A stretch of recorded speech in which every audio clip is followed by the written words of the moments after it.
Hello అండి, అందరికీ నమస్తే. ఓడియన్ కిచెన్స్కి స్వాగతం అండి. సంక్రాంతి వస్తుంది కదా, అందరూ స్టార్ట్ చేస్తుంటారు పిండి వంటలు. నేనైతే ఈరోజు కొర్రతో మురుకులు చేస్తున్నానండి. మిల్లెట్స్, ఫాక్స్ స్టైల్ మిల్లెట్ అంటారు. కొర్రలతో మనం మిల్లెట్స్తో ఏవి చేసినా 6 అవర్స్ నానబెట్టి ఆ తర్వాత కడిగి ఎండపెట్టి తర్వాత మరపట్టించాలండి. మనం అన్నం వండుకున్న మిల్లెట్స్తో ఏ రెసిపీ చేసినా ఫస్ట్ అయితే మనం 6 అవర్స్ కంపల్సరీ నానబెట్టాలండి. ఇదైతే గుర్తుంచుకోవాలండి. 1 కిలో కొర్రపిండి తీసుకుంటే పావు శనగపిండి వేసుకోవాలండి, సరిపోతుంది. తర్వాత మీగడ ఉంటే మీగడ వేసుకోండి, లేదంటే బటర్ వేసుకోండి. మీగడ వేసుకుంటే ఆ టేస్ట్ అనేది చాలా బాగుంటుందండి, కరకరలాడుతూ చాలా బాగుంటుంది టేస్ట్. ఒకసారి మీరు కూడా ఇలా ట్రై చేయండి. ఒక 4-5 స్పూన్లు మీగడ అయితే వేసుకోండి. తర్వాత 1 స్పూన్ సాల్ట్ వేసుకోండి. ఒక 3-4 స్పూన్లు కారం వేసుకోండి. తర్వాత ఒక 3 స్పూన్లు వాము వేసుకోండి. ఒక హాఫ్ స్పూన్ పసుపు కూడా వేసుకోండి, బాగుంటుంది. ఇవన్నీ వేసుకున్న తర్వాత కొంచెం గోరువెచ్చటి వాటర్ తీసుకొని మీరు కలిపేసుకోండి. ఒకటేసారి వాటర్ పోయకుండా కొంచెం కొంచెం వాటర్ పోసుకుంటూ కలుపుకోవాలండి. మిల్లెట్స్తో చాలా బాగుంటాయండి. ఇలా ఎక్కువ శనగపిండి వేసుకొని చేయడం కంటే ఇలా మిల్లెట్స్తో చేసుకుంటే హెల్తీగా ఉంటుంది. టేస్ట్ కూడా చాలా బాగుంటుంది. మీరు ఒక్కసారి ట్రై చేశారంటే ఇంకా మురుకులు కొర్రలతోనే చేసుకోవాలనిపిస్తుంది, అలా ఉంటుంది టేస్ట్ అయితే. ఇవన్నీ వేసుకున్న తర్వాత కొంచెం కొంచెం వాటర్ పోసుకుంటూ కలిపేయండి. పిండి మనకి సాఫ్ట్గా ఉండాలండి. చేత్తో పట్టుకుంటే మన చేతికి అంటుకోకూడదు, అట్లా కలుపుకోవాలండి.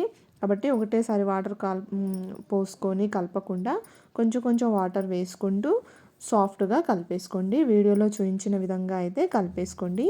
మనం ఇలా ప్రెస్ చేసి చూస్తే మన చేతికి అంటుకోకూడదండి, అట్లా పిండిని అయితే కలిపేసుకోవాలి. చూడండి, ఇలా పిండిని కలిపేసి ఒక అరగంట అయితే పక్కన పెట్టేసేయండి. అప్పటికప్పుడు చేయకుండా ఒక 1/2 అవర్ అట్లా పక్కన పెట్టేసేయండి. చాలా బాగుంటుందండి. పిండి మొత్తం నాని ఆ బటరు అవన్నీ పట్టి ఒక 1/2 అవర్ అట్లా పక్కన పెట్టేస్తే మనం చేసి తినేటప్పుడు టేస్ట్ చాలా బాగుంటుంది. ఇలా పక్కన పెట్టేసుకున్న తర్వాత ఒక 1/2 అవర్ తర్వాత స్టవ్ మీద ఒక కడాయి పెట్టేసుకోండి. కడాయి పెట్టేసుకొని ఆయిల్ కూడా వేసుకోండి. కొంచెం కారం ఎక్కువ వేసుకోండి, వాము కూడా ఎక్కువ వేసుకోండి. స్పైసీ ఎక్కువ తింటామంటే ఎక్కువ వేసుకోండి. కొంచెం స్పైసీగా టేస్ట్ తినేటప్పుడు చాలా బాగుంటుంది. పిండి చూడండి చాలా సాఫ్ట్గా వచ్చింది కదా. ఇలా మనం ఇప్పుడు పిండిని ఇలా ప్రెస్ చేస్తే మన చేతికి అంటుకోవచ్చు చూడండి. ఇలా అయితే మనం పిండిని కలుపుకోవాలి. ఇదే ప్రాసెస్లో కలుపుకోవాలండి.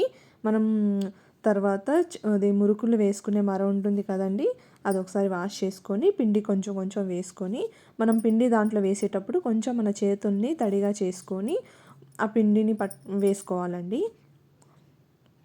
చూడండి, మురుకులు వేసే మరలో వేసుకోవాలండి. నాకైతే దీంతోనే ఈజీ అనిపిస్తుందండి. నేను ఎప్పుడు దీంతోనే చేసుకుంటాను, మురుకులు వేసే మర దీంతోనే చేసుకుంటాను. తర్వాత స్టవ్ మీద ఒక కడాయి పెట్టేసుకొని ఆయిల్ వేసుకోండి. డీప్ ఫ్రైకి సరిపడా ఆయిల్ వేసుకోండి. ఆ తర్వాత మురుకుల్ని ఆయిల్ కొంచెం హీట్ అయిన తర్వాత మురుకులు చిన్న చిన్నగా చేసుకోండి. టేస్ట్ అయితే చాలా చాలా బాగుంటుందండి. ఇలా రౌండ్గా చూడండి, మురుకులు ఇట్లా రౌండ్గా వేసుకొని 2 సైడ్ బ్రౌన్ కలర్ వచ్చిన తర్వాత తీసేసుకోండి. ఇదే ప్రాసెస్లో ఉన్న పిండినంతా ఇదే ప్రాసెస్లో చేసుకోండి. నెల రోజులైనా మనకి టేస్ట్ అనేది పోదండి, టేస్ట్ బాగుంటుంది. చూడండి, పిండి మనం గట్టిగా కలుపుకుంటే ఏంటంటే మనం ఆయిల్లో వేయగానే ఒక 2 నిమిషాలకి ఫ్రై అయిపోతుందండి. తర్వాత టర్న్ చేసుకోవచ్చు. మనం పిండి లూజ్ చేసుకుంటే ఎక్కువసేపు ఉడుకుతుందండి ఆయిల్లో. అయితే పిండిని కొంచెం సాఫ్ట్గా గట్టిగా మనం చేత్తో పట్టుకుంటే అంటుకోకూడదండి, అట్లా కలుపుకోవాలండి. చూడండి, బ్రౌన్ కలర్ వచ్చింది కదా వన్ సైడ్. ఇప్పుడు నెక్స్ట్ సైడ్ టర్న్ చేసుకోండి. మిగతా పిండిని కూడా ఇలాగే వేసుకొని మురుకులు చేసుకోండి. టేస్ట్ అయితే చాలా బాగుంటుంది, సంక్రాంతి స్పెషల్. నేనైతే ఇప్పుడే స్టార్ట్ చేసేసాను. మీరు కూడా ట్రై చేయండి, ఎలా ఉందో కామెంట్ చేయండి. ప్లీజ్ నా యూట్యూబ్ ఛానల్ని సబ్స్క్రైబ్ చేసుకోండి. Thanks for watching.